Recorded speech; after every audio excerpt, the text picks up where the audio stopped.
أعوذ بالله من الشيطان الرجيم. بسم الله الرحمن الرحيم. اتل ما أوحي إليك من الكتاب وأقم الصلاة إن الصلاة تنهى عن الفحشاء والمنكر ولذكر الله أكبر واللہ یعلم ما تصنعون۔ اے پیغمبر صلی اللہ علیہ وسلم، جو کتاب آپ کے پاس وحی کی گئی اس کی تلاوت کیجئے اور نماز قائم کیجئے۔ یقیناً نماز انسان کو بے حیائی اور بری باتوں سے روکتی ہے، اور البتہ اللہ کا ذکر بہت بڑی چیز ہے، اور تم جو کام کرتے ہو اللہ اسے خوب جانتا ہے۔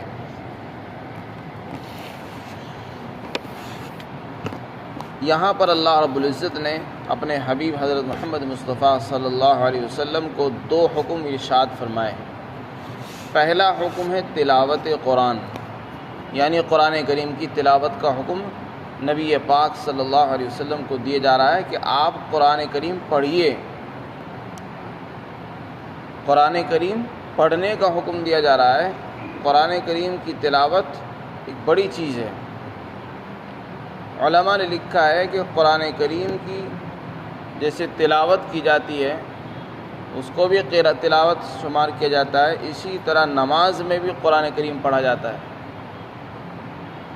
اور دوسروں کو تعلیم دی جاتی ہے یا دوسروں کے سامنے قرآن پڑھا جاتا ہے، یہ سب تلاوت کے مفہوم میں شامل ہے۔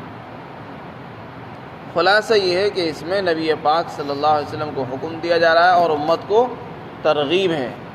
جب نبی کو حکم ہے تو امت اس سے مستغنی اور بے نیاز نہیں رہ سکتی، اس لیے کہ سنانا مقصد ہم لوگوں کو ہی ہے۔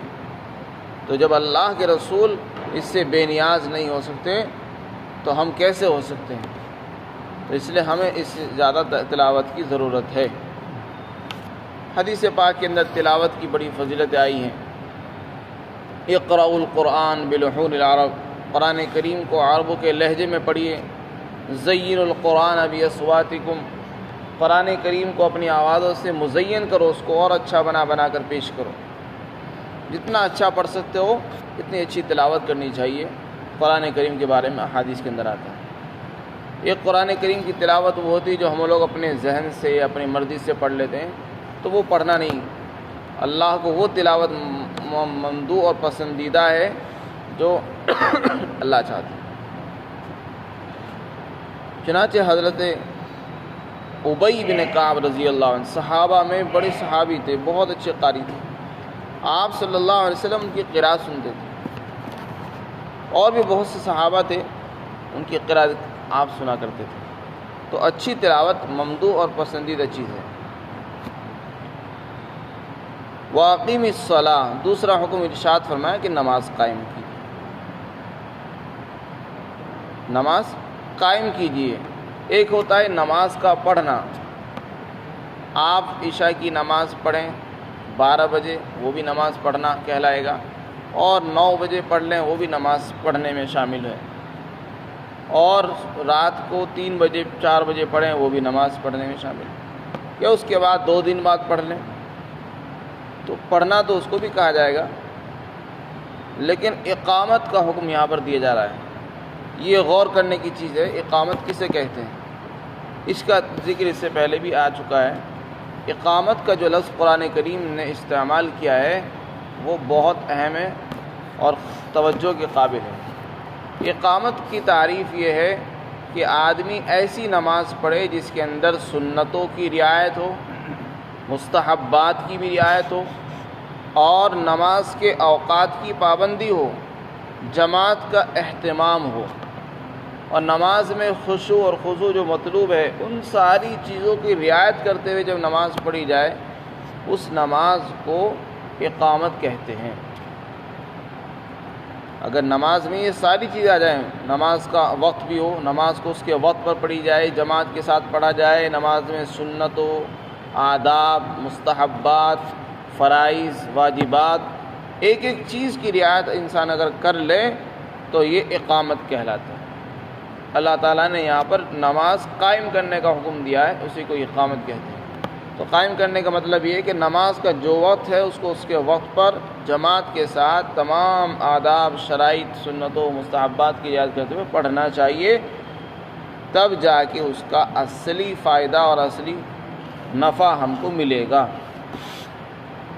اور اگر ہم نماز پڑھنے لگیں تو نماز پڑھنے سے نماز ادا ہو جائے گی۔ آج کی نماز 2 دن بعد پڑھیں گے، نماز پھر بھی ادا ہو جائے گی، لیکن نماز کی جو تاثیر ہے وہ آپ کو حاصل نہیں ہوگی۔ نماز بے وقت پڑھو گے، نماز کی تاثیر حاصل نہیں ہوگی۔ نماز قضا کر کے پڑھیں گے، نقصان بھی ہوگا، گناہ ہوگا، ذمے سے ساقط ضرور ہو جائے گی لیکن گناہ بھی ہوگا۔ نماز کا جو اصل فائدہ تھا، جو نورانیت تھی، وہ ختم ہو جائے گی۔ فرمایا نماز قائم کرو۔ اس کے بعد ارشاد فرمایا کہ نماز انسان کو بے حیائی سے اور بری باتوں سے روکتی ہے۔ نماز کی تاثیر میں فرمایا کہ نماز کی تاثیر یہ ہے، خاصیت یہ ہے کہ جب نماز انسان پڑھتا ہے تو بے حیائی کے کاموں سے رک جاتا ہے، بے شرمی کے کاموں سے، عریانیت سے، فحش باتوں سے، فحش کاموں سے اپنے آپ کو روک دیتا ہے، اور بری باتوں سے، ناجائز گناہ کے کاموں سے بھی رک جاتا ہے۔ یہ نماز کی تاثیر ہے، نماز خود انسان کو روک دیتی ہے۔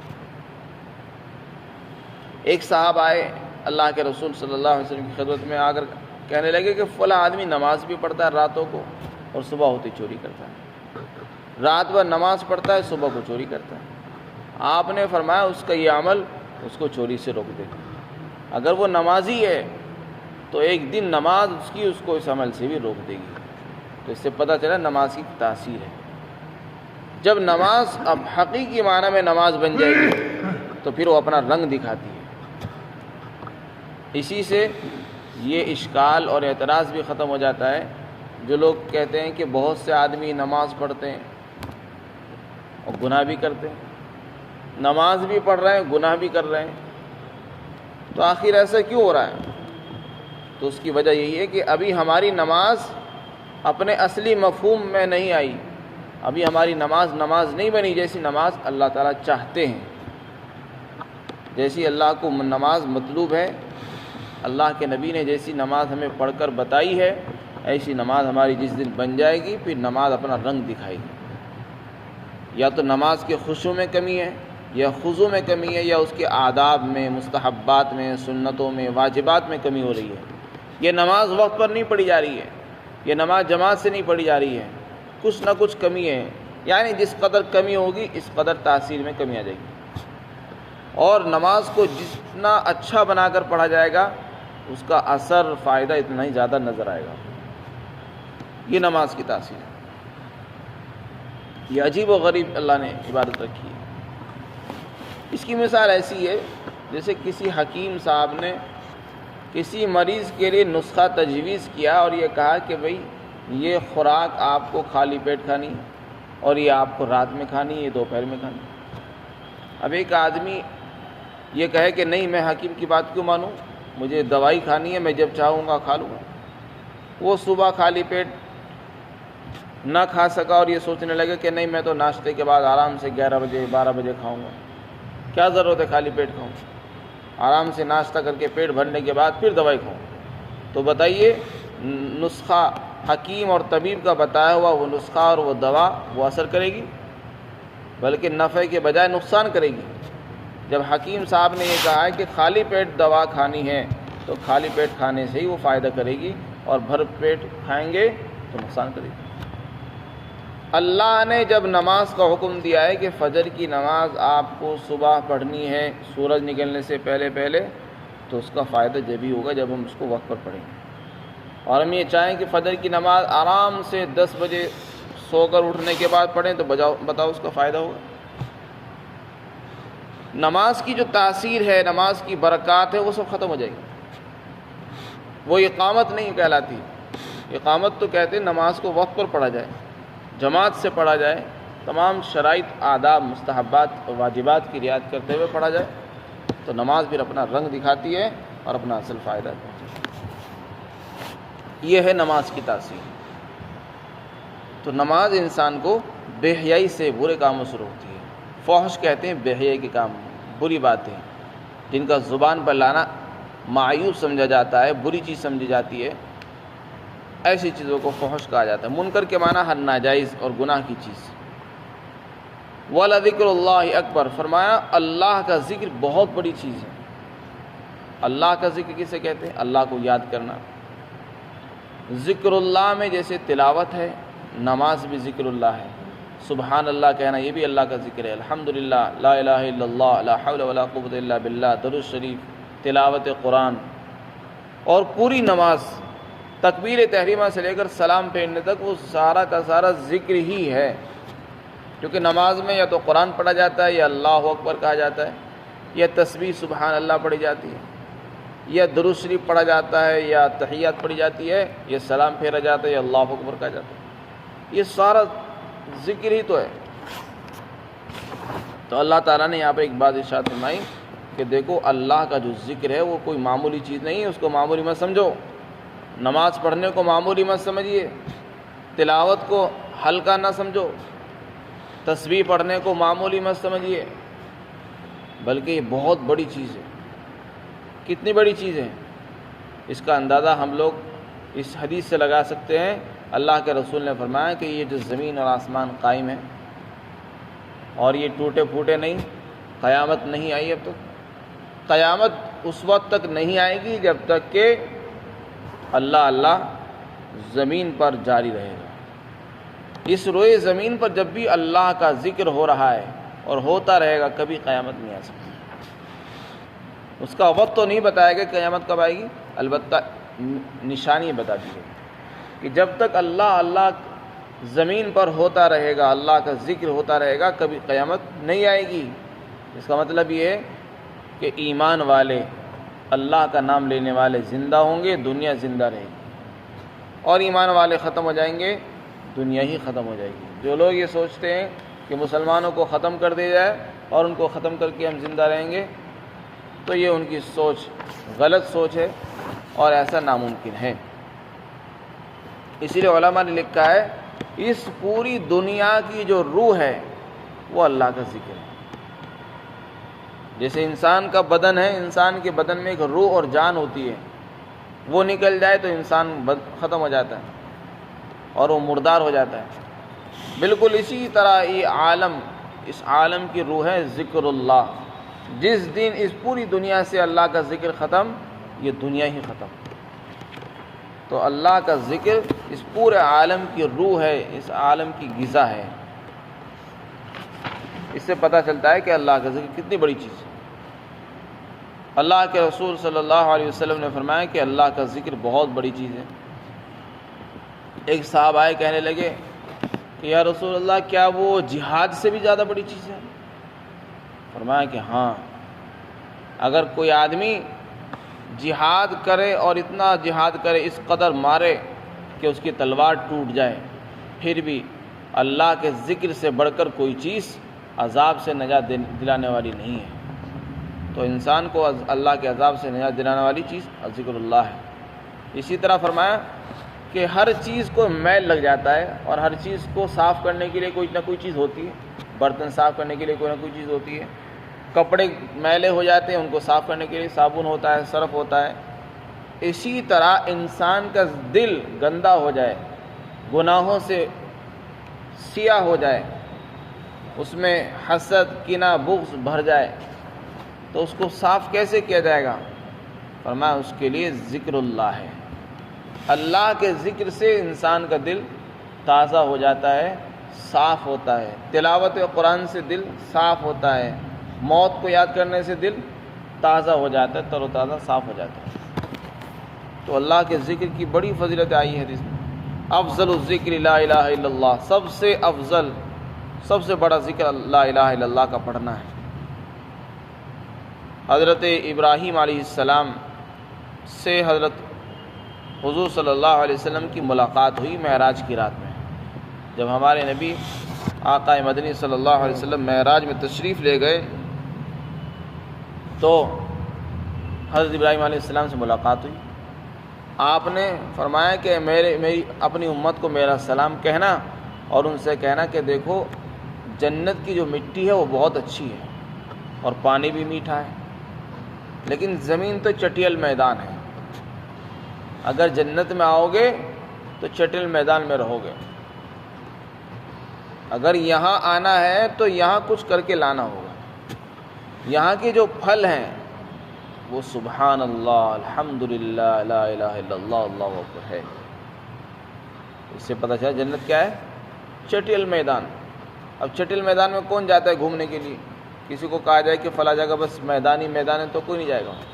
ہر انسان کیا چاہتا ہے کہ وہاں پارک ہوں، درخت ہوں، پیڑ ہوں، باغات ہوں، نہریں ہوں، تب جا کے اس کو تفریح کرنے میں مزہ آتا ہے.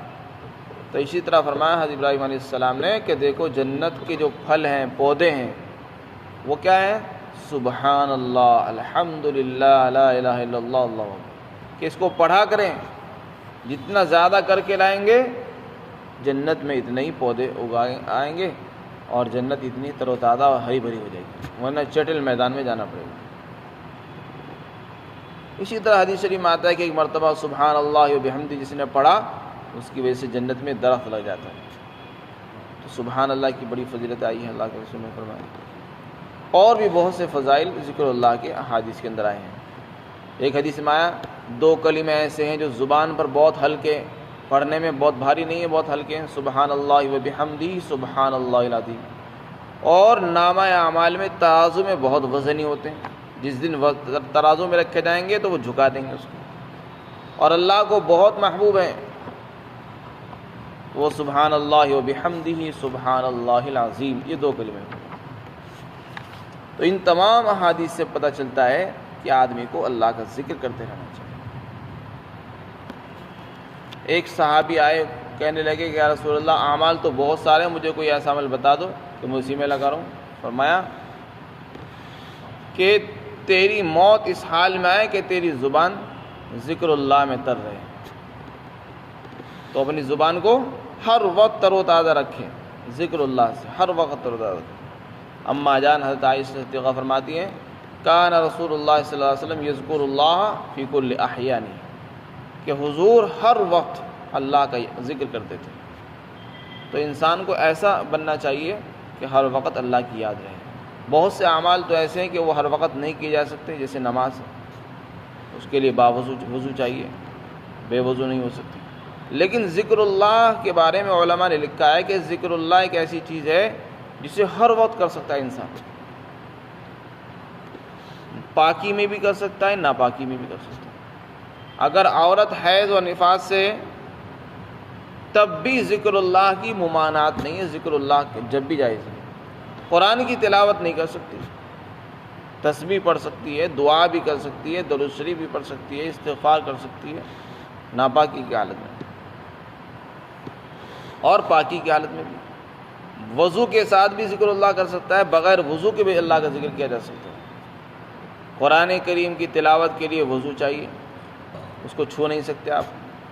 اور اگر کوئی آدمی ناپاک ہے قرآن نہیں پڑھ سکتا. لیکن اللہ کا ذکر ایسی چیز ہے کہ اس کو ہر وقت ہر حال میں انسان پڑھ سکتا ہے، لیٹے لیٹے، بیٹھے بیٹھے، اور کھڑے کھڑے، ہر حال میں، سوتے ہوئے کیا، جاگتے ہوئے کیا، ہر حال میں اللہ کا ذکر کیا جا سکتا ہے. یہ ایسی چیز ہے. فرمایا تم جو بھی کرتے ہو اللہ جانتا ہے. یعنی تم جو اعمال کر رہے ہو، اچھے ہو برے ہو، ان کی سزا، ان کی جزا اللہ تعالیٰ کو معلوم ہے. وہ ان کی سزا اور جزا دیں گے.